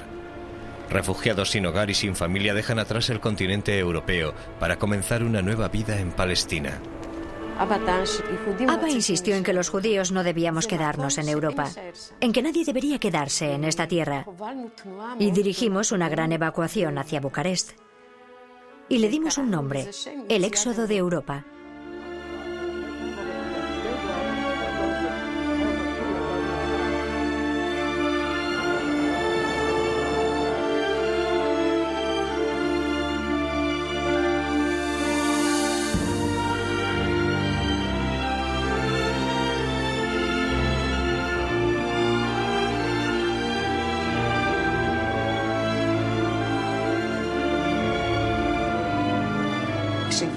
Cuando llegamos a Bucarest, entramos en contacto con la brigada judía estacionada en Italia. Y cuando vimos que la brigada estaba trabajando intensamente para llevar ilegalmente judíos a Israel, decidimos que ya habíamos hecho la parte que nos correspondía en aquel campo y que ahora nos centraríamos en la venganza. En Bucarest, 2 planes para el acto de venganza están ya ultimados.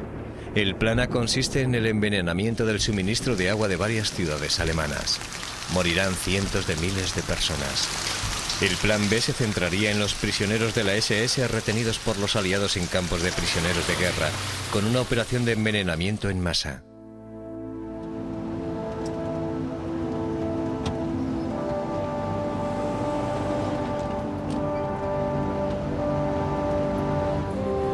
En junio de 1945 el grupo sale de Rumanía viajando hacia el sur. Su número ronda los 60 tras haberse unido otros a ellos en Bucarest. Bajo el mando de Abba Kofner llegan a la frontera italiana en la que está estacionada la brigada judía. Queríamos una reunión entre los soldados de la tierra de Israel y el resto de los combatientes que lucharon durante la ocupación alemana. También buscábamos posibles socios para nuestras ideas. La reunión fue agradable y conmovedora e inolvidable. Los soldados judíos escuchan mientras los partisanos hablan de sus experiencias en la guerra.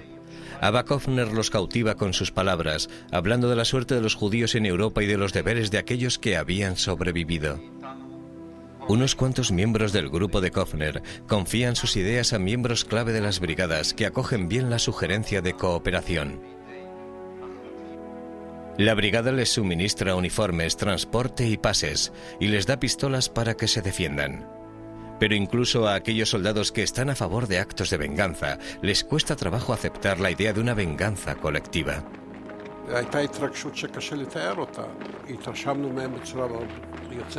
Nos habían causado una impresión excepcional, pero el método de venganza que habían decidido aplicar no era aceptable en absoluto para nosotros. Con el paso del tiempo, iba a quedar claro que futuras confidencias hechas a la brigada sobre aquellos asuntos acabarían volviéndose contra ellos. Pensamos que podíamos contar con su ayuda, pero, en mi opinión, en cierto modo, fue un error. Dijeron que no podían aceptar la responsabilidad de un acto tan terrible. Tratándose de algo tan grave, sería mejor que lo supieran la comunidad judía de Palestina y sus líderes. La brigada le aconseja a Kofner que busque apoyo para su grupo en Palestina. Aunque le resulta difícil irse en un periodo tan crucial, también es cierto que se siente obligado a actuar solamente con un amplio consenso. En Palestina, Kofner intentará obtener además una cantidad de veneno suficiente. En agosto de 1945, Kofner zarpa hacia Egipto y desde allí a Tel Aviv. Sus compañeros abandonan Italia para encargarse del trabajo preliminar de la operación. Establecieron en París su cuartel general. Pasa es el jefe durante la ausencia de Kofner. Pasa es un excomunista de Rófono y ha combatido con los partisanos en los bosques de Folín. Tras la liberación se alistó en el NKVD de la Unión Soviética en busca de criminales de guerra nazis. El personal de su sede en París está formado por varios expartisanos, incluidas mujeres que actuarán como mensajeras. La esposa de Ava Kofner, Vitka, perteneció a una organización clandestina en Vilna y combatió como partisana en los bosques de Rodniki. En el bosque yo comandaba una patrulla. Es muy raro ver mujeres combatientes. En realidad fue gracias a Ava, que insistió en que las mujeres dispusieran de la posibilidad de participar en las batallas. El responsable de la financiación del grupo es Poldek. En su nativa Cracovia, Poldek había luchado en el gueto. Capturado por los alemanes, fue enviado a Auschwitz. Se escapó de una marcha de muerte. Poldek es enviado a Italia. En el próspero mercado negro de Milán, intercambia con éxito dinero falso y manda sus ganancias al grupo de París. Nuremberg, Alemania, la cuna del partido nazi, es el primer objetivo del plan. Menahem, nativo de Lituania, es el jefe de la unidad local. Había pertenecido al movimiento de resistencia de Vilna y había combatido como partisano en los bosques de Rodniki.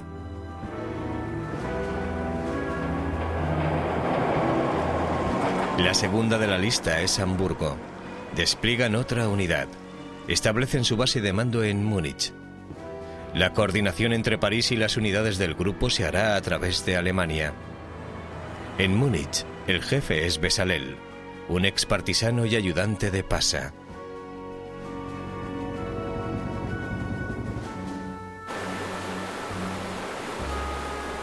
El sistema de suministro de agua alemán es similar al de la mayoría de las grandes ciudades. Se bombea agua de los ríos o de un sistema de acuíferos y se lleva a las plantas de depuración y bombeo por medio de acueductos. Luego el agua pasa por las distintas fases de un sistema de filtración.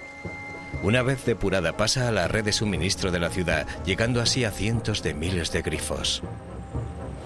En septiembre de 1945, miembros del grupo de vengadores estacionados en Hamburgo y Nuremberg solicitan trabajo en las compañías de aguas de ambas ciudades.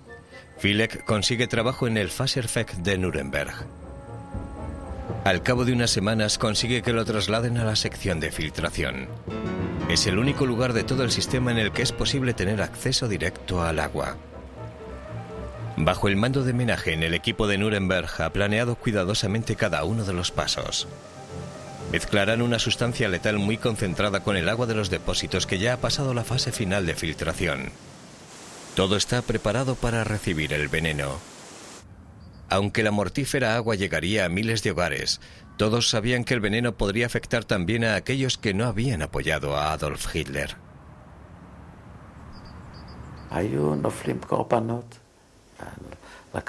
Habría víctimas inocentes, lo habíamos tenido en cuenta. Pero la idea consistía en matar alemanes en masa, como habían hecho ellos con nosotros. La misma matanza. Esto hay que analizarlo desde la perspectiva de aquellos tiempos. Creo que no se puede trasladar a una discusión de hoy en día. Creo que no sería apropiado discutir ese asunto hoy en día, y mucho menos con personas que no han pasado por todo aquello. Y es difícil exigir a las personas de la actualidad que se pongan en nuestro lugar en aquella época. Si estás sentado ante el televisor y alguien te habla de un acto de venganza tan aterrador, piensas, ¿qué clase de locos son esos? ¿Qué clase de idea es esa? Va en contra de todos los sentimientos liberales, pero no se puede ver de ese modo. Hay que verlo desde la perspectiva de aquellos que salieron arrastrándose de los crematorios.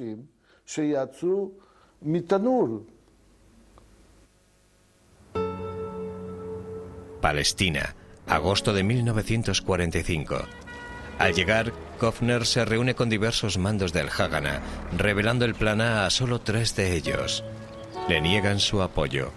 Ante la perspectiva de una nación emergente, los líderes judíos de Palestina tienen unas prioridades muy distintas.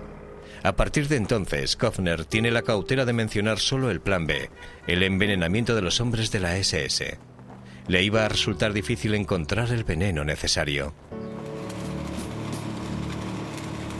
Pasan semanas y la misión de Kofner en Palestina se está demorando más de lo que se había pensado en un principio. El resto del grupo está diseminado por distintas bases alemanas. Viven en muy precarias condiciones y padecen la escasez de provisiones. Sin embargo, lo único que pueden hacer es esperar. Para aquellos judíos, la vida en Alemania se vuelve tensa. Cada día ven por las calles las caras de aquellos que podían haber sido los asesinos de sus familias. Acaban relacionándose con las personas a las que pretenden eliminar.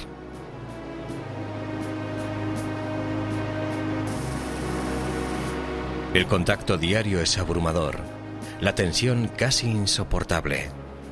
Están ansiosos por actuar. Después de algún tiempo, la gente llegó a un estado emocional muy difícil. El día de la ejecución de la venganza se posponía continuamente. No existía una vida real. Y es muy difícil vivir pensando en la muerte. Es algo muy destructivo y hay que tener una fortaleza muy poco habitual, sobre todo teniendo en cuenta que aquellas personas habían pasado por guetos y campos de concentración, habían combatido con los partisanos y las habían separado de sus padres y de sus familias. En Palestina, Kofner se reúne con Chaim Weizmann, un científico de fama mundial que se convertiría en el primer presidente de Israel. Kofner le habla del plan B y Weizmann lo dirige a un químico que le preparará un veneno apropiado para las intenciones de Kofner. Finalmente, en diciembre de 1945 recibe el veneno y se prepara para regresar a Europa. El Haganah le asigna la compañía de 4 de sus agentes. Van disfrazados como soldados británicos que vuelven tras haber disfrutado de un permiso. Moshe Eisen Barzilai, miembro del Haganah y soldado de la brigada judía, es el responsable de su traslado a Europa. Pasé varios días en un sótano preparándolos para que fueran soldados como los de la brigada. Barzilai les proporciona uniformes y documentación falsa y les enseña una conducta militar básica.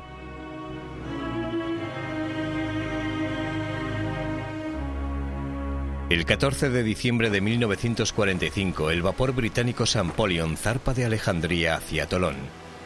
Encubierta entre miles de soldados se encuentra Ava Kofner. La bolsa que lleva contiene el veneno empaquetado en botes de leche condensada. Kofner está ahora más cerca que nunca de alcanzar su objetivo. Durante 3 días el viaje transcurre sin incidentes. Pero justo antes de llegar al puerto de Tolón ocurre algo totalmente inesperado.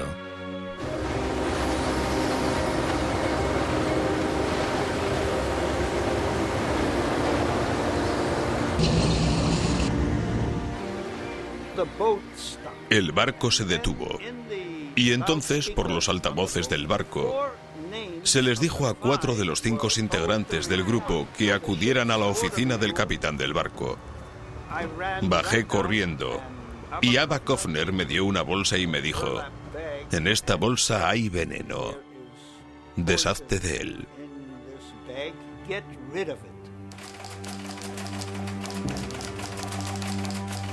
El 16 de diciembre reciben un telegrama en el cuartel general del Haganah en Tel Aviv, informándoles sobre la detención de Ava Kofner y otros 3 agentes. No hay indicación alguna sobre el paradero del veneno. El telegrama indica además que es probable que la detención de Kofner haya sido debida a un soplón. Alguien los había delatado. Muy pocas personas sabían los nombres que utilizaban en sus documentos. Yo, otra persona que me había ayudado con los documentos, y quizá alguien más del Haganah. Su detención no fue más que otro truco. Incluso hoy creo que su detención fue otro truco más del Haganah. Temiendo que registren el barco, Barzilai se deshace de la bolsa que le había dado Kofner, arrojándola al mar.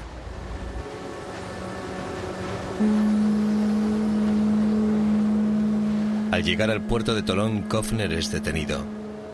De allí sería trasladado a una prisión de Alejandría y posteriormente a Palestina. Desde su celda, Kofner consigue hacer llegar un mensaje a sus camaradas de París.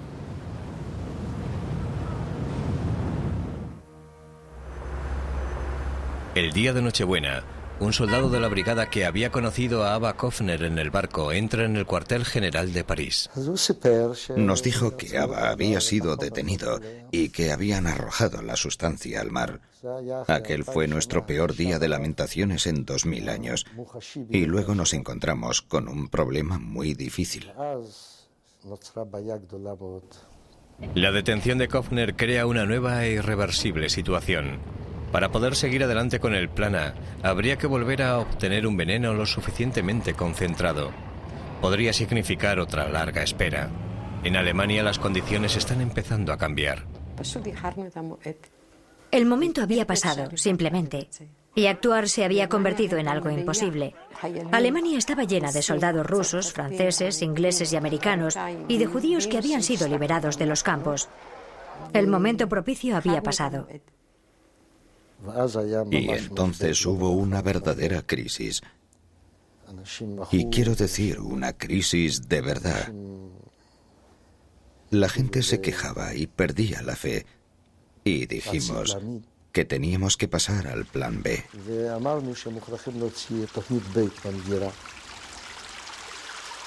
Cerca de Múnich se encuentra el pueblo de Dachau. Dachau, el primero de los campos de concentración nazis oficiales que se abrieron en marzo de 1933, es designado como uno de los objetivos del Plan B. Desde el final de la guerra ha sido convertido en un campo aliado de prisioneros para 30.000 oficiales de la SS. 2 miembros del grupo de identidad polaca consiguen trabajo en el interior del campo. Observan cómo se realiza la entrega diaria de alimentos a los reclusos.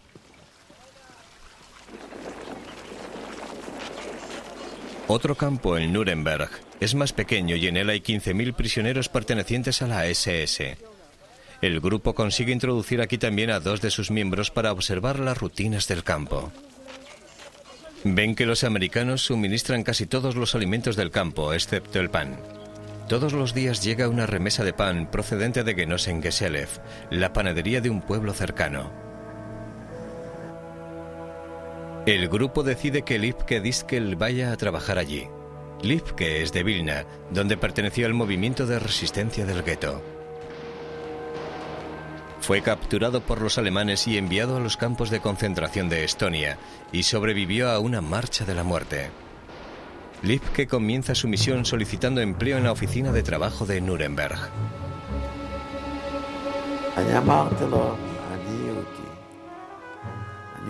Le dije, soy judío, quiero continuar con la tradición de mis padres que eran panaderos y quiero trabajar en esa panadería concreta.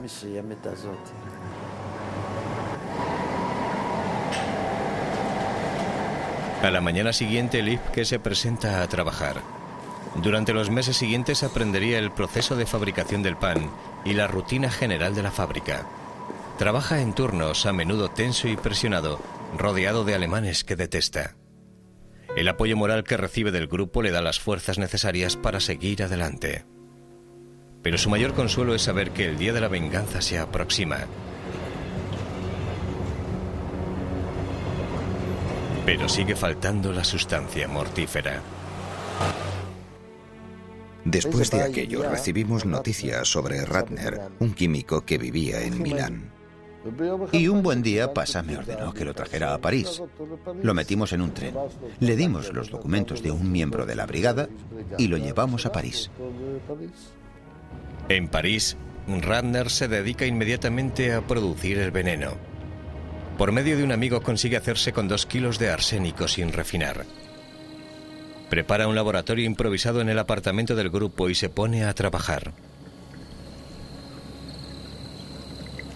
En Nuremberg, el equipo sigue con su plan.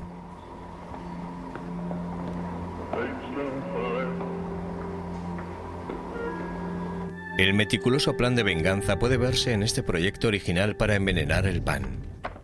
En él se ve el procedimiento operativo y los preparativos para distribuirlo en el campo de Nuremberg. Se ha fijado fecha para la operación. 2 días antes de disponerse a actuar, un informe recibido de Dachau los avisa de que los americanos se han enterado de su plan. Abandonan la operación Dachau, pero en Nuremberg están preparados para pasar a la acción.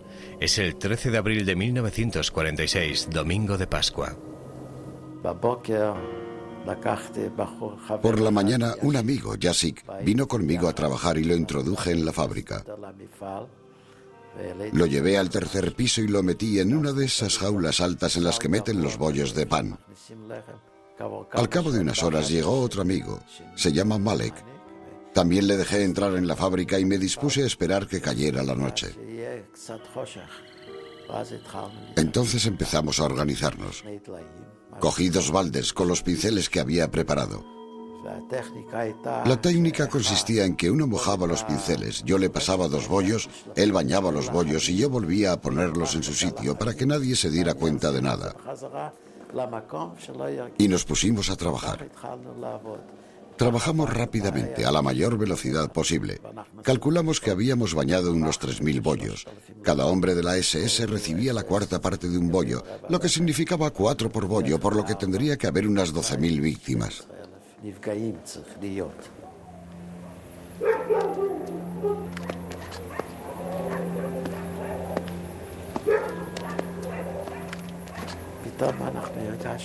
De repente notamos que los guardas se habían fijado en nosotros. Había luna llena y es probable que nuestras sombras nos delataran. Yo bajé a mi escondite rápidamente y mis amigos saltaron por la ventana y huyeron.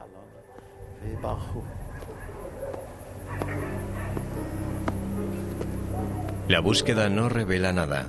Los guardas dan por hecho que se trataba de unos ladrones que han huido.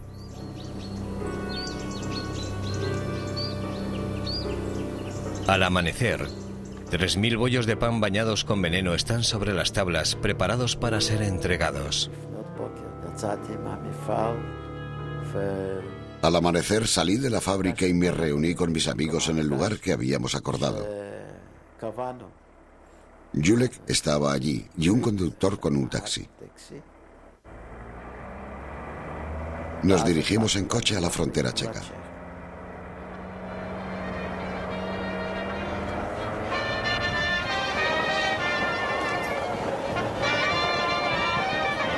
Con la operación en progreso, se ordena a todos los miembros que evacúen sus distintas bases en Europa.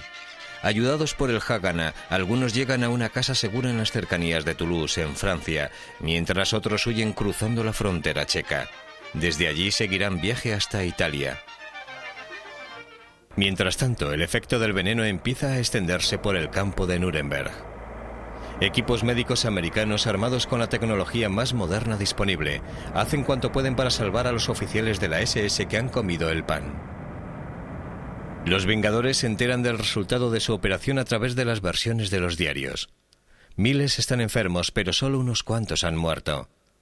Las autoridades americanas nunca han revelado el informe completo sobre el envenenamiento y el número exacto de fallecidos sigue siendo un misterio. En Francia, Witka Kofner recibe una carta de su esposo. Abba ha sido puesto en libertad y ahora les pide que vuelvan a reagruparse en Palestina.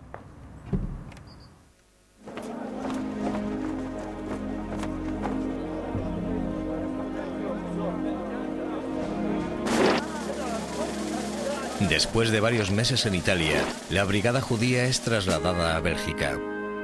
Los actos de venganza son menos frecuentes y casi cesan por completo. En 1946, la brigada se disuelve y los soldados regresan a Palestina, donde ya ha comenzado la lucha por la independencia de Israel. Vengadores individuales que trabajan independientemente o en las filas del NKVD también abandonan Europa para participar en la creación de su nuevo Estado. Finalmente, en 1946, todos los miembros del grupo de Vengadores llegan ilegalmente a las costas de Palestina. Se congregan en Kibbutz Ein HaJorés, donde Abba Kofner les da la bienvenida. Queda claro que no regresarán a Europa. Para muchos de los camaradas, fue difícil ir a Israel. Tenían la sensación de haber cumplido con su deber y en ciertos momentos incluso pensaron que Abba los había traicionado, tentándolos para que vinieran a Israel. Pero aún hoy estoy convencida de que de no haber venido a Israel, nos habríamos sentido destrozados por dentro.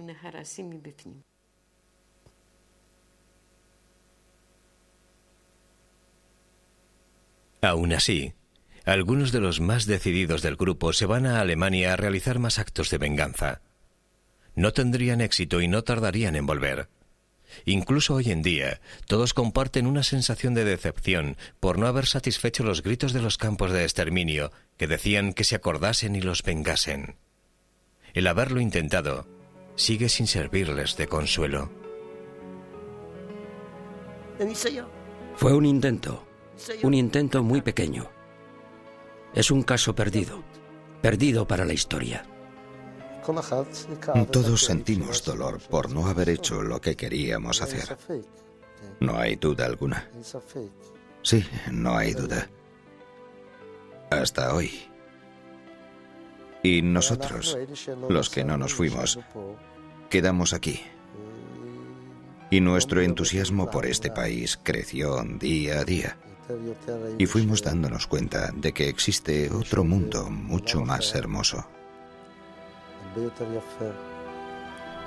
En la actualidad, muchos miembros del grupo mantienen el nombre de Vengador. Al regresar a su tierra, todos jugaron un papel importante en la construcción del Estado de Israel. Abba Kofner se convertiría en uno de los testigos más importantes en el juicio de Adolf Eichmann. Escritor destacado y poeta, en 1970 recibió el mayor honor literario de Israel.